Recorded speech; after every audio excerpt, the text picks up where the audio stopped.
So hello everyone, welcome to the new video. And जैसे कि अभी दो डेट वगैरह एक्सटेंड होने की कुछ न्यूज़ आई हैं, है ना। अभी नोटिस तो आया नहीं है जनरली। तो अभी बहुत ज़्यादा टेंशन क्रिएट हुआ है, खासकर जो लोग तैयारी कर रहे हैं, क्योंकि मतलब ये बहुत ही अनसर्टेन ऑलरेडी एग्ज़ाम होता है। एग्ज़ाम की साइकिल बहुत अनसर्टेन होती है, पूरा एक साल का पीरियड होता है। पहले प्री, देन मेंस, देन फिर फाइनल रिज़ल्ट। उसके बाद भी सिलेक्शन हो या ना हो, बहुत ही कम चांसेस होते हैं। ऐसे में पूरा एग्ज़ाम की साइकिल चेंज हो जाना, दिसंबर तक डिले हो जाना एग्ज़ाम, ऐसे लग रहा है कि पूरा एक साल वेस्ट हो गया। जिन्होंने भी सिर्फ स्टेट पीसीएस के लिए या आर ओ के लिए जो लोग तैयारी कर रहे थे, तो उनका तो मतलब एक लगभग एक पूरा एक साल ही ऐसे वेस्ट हो गया, है ना। तो इवन जो लोग तैयारी जॉब कर रहे थे, उन लोगों वो लोग भी अपना टाइम निकाल निकाल के, कुछ लोगों ने छुट्टियां ली, तो वो सब एक तरह से अभी वेस्टेज दिख रहा है ना। लेकिन हम कुछ नहीं कर सकते कि अल्टीमेटली हमें समझना पड़ेगा कि एग्ज़ाम पूरा ऐसा ही है ना। आप इस अगर अक्टूबर में अगर आप प्री देते, अगर आपका प्री क्वालिफाई होता, आप मेंस देते, है ना, वो अगले साल तक साइकिल जाते जाते अगले साल तक ही रहने वाली थी। तो पहले क्या हो रहा था कि जैसे आर ओ हमारा 12 फरवरी को था, देन पीसीएस हमारा 17 मार्च को था, देन मई में हमारा यूपीएससी था।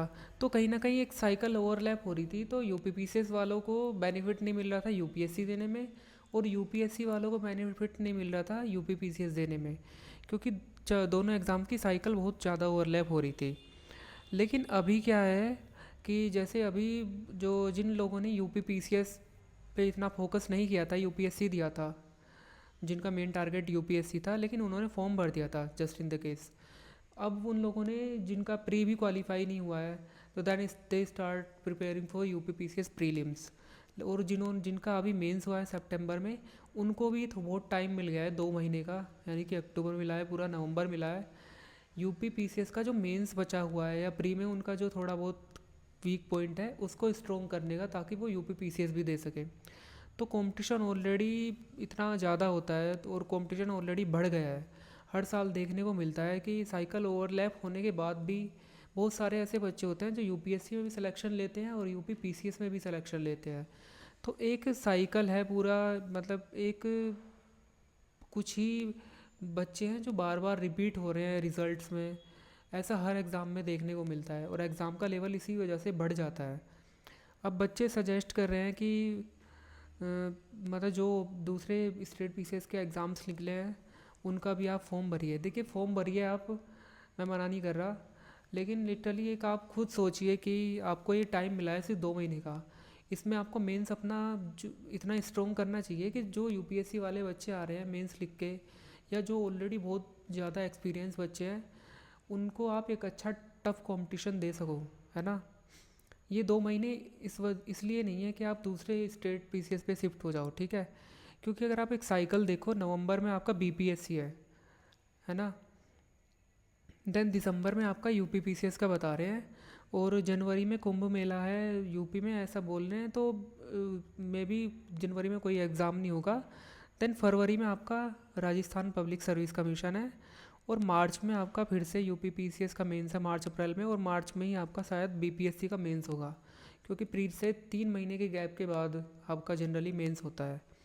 तो अगर आपने सपोज़ करो आपने बीपीएससी भर दिया एज ए प्लान बी या कुछ भी, है ना, और आपने अभी तक यूपी पीसीएस की तैयारी की है, अब आप यूपी बीपीएससी पे शिफ्ट हो जाओगे, क्योंकि जो पूरा पूरा दिन पढ़ेगा ना, वही प्री क्वालिफाई करवाएगा।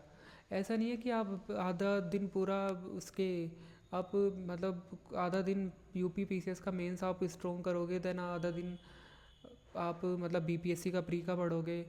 तो ये भी तो देखो ना, आप नहीं पढ़ रहे हैं यूपी पीसीएस मेंस पूरा दिन, जो भी टाइम मिला है। जो बच्चे हैं, जो बच्चे मतलब जिनका मेंस स्ट्रॉन्ग नहीं था, वो अब मेंस पढ़ना स्टार्ट कर देंगे, और वो आप भी दूसरे स्टेट पीसीएस में लग गए हो। दूसरा जो भी सीनियर्स वगैरह गाइड कर रहे हैं कि दूसरा स्टेट पीसीएस भरो, तो मेरा पर्सनली यही ओपिनियन है कि बजाय के दूसरे स्टेट पीसीएस से शिफ्ट होने के, आपको यही चीज़ें जो टाइम मिला है इसमें इसी को स्ट्रॉन्ग करना चाहिए, है ना। क्योंकि आपका प्लान भी एक दूसरा एग्ज़ाम नहीं हो सकता है। किसी भी एग्ज़ाम में अगर एग्ज़ाम की जो डिले है, डेट डिले है या एग्ज़ाम नहीं हो रहा है, पोस्टपोन्ड हो गया है किसी कारण से, तो उसका दूसरा जो प्लान भी हो सकता है वो उसी लेवल का दूसरा एग्ज़ाम तो थोड़ी ना हो सकता है। या तो कोई वनडे एग्ज़ाम हो, जैसे कोई एसएससी का एग्ज़ाम, या फिर कुछ वैकेंसीज निकलती है, जैसे रेलवे की निकलती है, कोई भी स्टेट में जो लोअर बोर्ड्स हम अपनी वैकेंसी निकालते हैं, या तो वो हमारा प्लान भी हो सकता है कि उसको हम साइड बाई साइड देख ले, जो अक्टूबर नवंबर में कोई एग्ज़ाम कंडक्ट करा रहा हो, है ना, जिसका एग्ज़ाम डेट भी फिक्स हो, या फिर हम टोटली अपने उस एग्ज़ाम पे ही फोकस करें।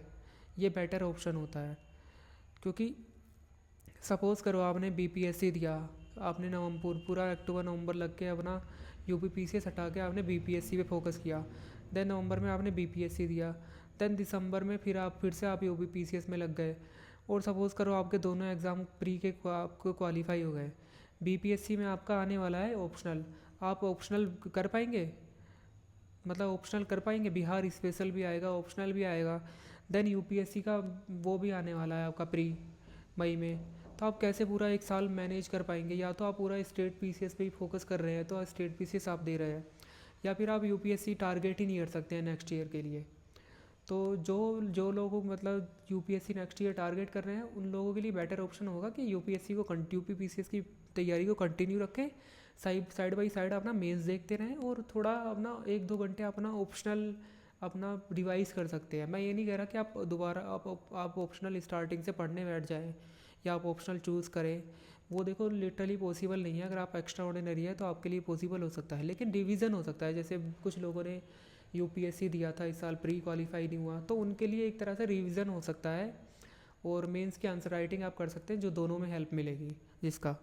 और उसका रिज़ल्ट क्या हो सकता है? यूपीपीसीएस आपने दिसंबर में दिया, प्री में जितने भी आपने बेसिक्स कॉन्सेप्ट्स वगैरह अच्छे से आप क्लियर करेंगे, वो हेल्प करेगा आपका यूपीएससी के प्री में। देन मार्च अप्रैल में यूपीपीसीएस का मेंस हो जाएगा, वो जो मेंस की आंसर राइटिंग होगी वो आपको हेल्प करेगी यूपीएससी के मेंस में, है ना। ऐसा नहीं है कि आपने मार्च अप्रैल में आप यूपीपीसीएस का मेंस देंगे और प्री पे आप फोकस नहीं कर पाएंगे। यूपीएससी का प्री बिल्कुल भी ऐसा नहीं होता है। बहुत लोग ऐसे होते हैं जो कई कई बार मेंस लिख के होते हैं लेकिन प्री क्वालिफाई नहीं होता है, क्योंकि बेसिक्स इतने स्ट्रॉन्ग नहीं होते हैं। लेकिन स्टेट पीसीएस का जो हमारा प्री होता है उसमें सारा बेसिक्स का खेल होता है। आपको जो फैक्ट्स है, जो माइक्रो लेवल पे आपको जीके रटनी होती है। आपने खुद भी देखा होगा, घटना चक्र के इतने सारे क्वेश्चन सोल्व करने होते हैं हज़ारों, कि वो कहीं ना कहीं एक एक्स्ट्रा एज देते हैं, और ईज़िली आप करंट अफेयर कवर कर सकते हैं 1-2 महीने में। ऐसा नहीं है कि ये करंट अफेयर कवर करना यूपीएससी के प्री के लिए बहुत मुश्किल हो जाता है। तो मेरा पर्सनली ओपिनियन यही है कि बजाय आप फॉर्म भरिए, आपका डिसीज़न है, आप लास्ट, है ना, तो आप खुद ले सकते हैं। मतलब आप फॉर्म भरिए, मैं ये नहीं करा कि फॉर्म मत भरिए, फॉर्म आप भर सकते हैं, लेकिन आप खुद सोच के देखिए, ऑलरेडी कंपटीशन इतना टफ है, और आप दूसरे एग्ज़ाम पे शिफ्ट होने के लिए अगर आप सोच रहे हैं तो ये बहुत बड़ा ब्लंडर होगा, क्योंकि ऐसे ब्लंडर पहले मैं भी कर चुका हूँ। एक के बाद एक दूसरा एग्ज़ाम में शिफ्ट होना और हाथ कुछ नहीं लगा, है ना। तो ये चीज़ें हैं, और यही बताना था मुझे कि प्लान भी हमारा अगर देखो कुछ वैकेंसीज अभी निकली हैं, जैसे ब्यूरो ऑफ इंडियन स्टैंडर्ड में निकली है, जिसका एग्ज़ाम नवंबर के स्टार्टिंग में है। कुछ रेलवे में वैकेंसी है, कुछ और भी बता रहे हैं कि आरबीआई कुछ वैकेंसीज निकलेंगी, या कुछ ऐसे एग्ज़ाम आप टारगेट कर सकते हैं जिसमें जीके का वेटेज ज़्यादा हो, क्योंकि आपने अभी तक जीके को अच्छे से पढ़ा है, और मैथ वगैरह का वेटेज कम हो, या आपका इंग्लिश अच्छा है तो किसी इंग्लिश या जीके वाले एग्ज़ाम पे आप शिफ्ट हो सकते हैं। या जिन लोगों ने मास्टर्स किया है उनके लिए एक नेट जेआरएफ भी अच्छा ऑप्शन हो सकता है, कि साइड बाय साइड आप, क्योंकि देख आपको एक परमानेंट ऑप्शन ढूंढना है ना। प्री तो एक परमानेंट ऑप्शन नहीं है ना, दूसरा एग्ज़ाम का प्री तो परमानेंट ऑप्शन नहीं हो सकता है। परमानेंट ऑप्शन वही हो सकता है ना जो आपको एक स्टेबल जो जगह पे ले जाए, जिसके साथ आप फिर इसकी आप अपनी तैयारी कंटिन्यू भी कर सके, स्टेट पीसीएस की या यूपीएससी की। तो बस यही था इस वीडियो में, और जैसे भी अपडेट मिलती है जो भी एग्ज़ाम की, तो लोग शेयर ही करेंगे उस चीज़ को।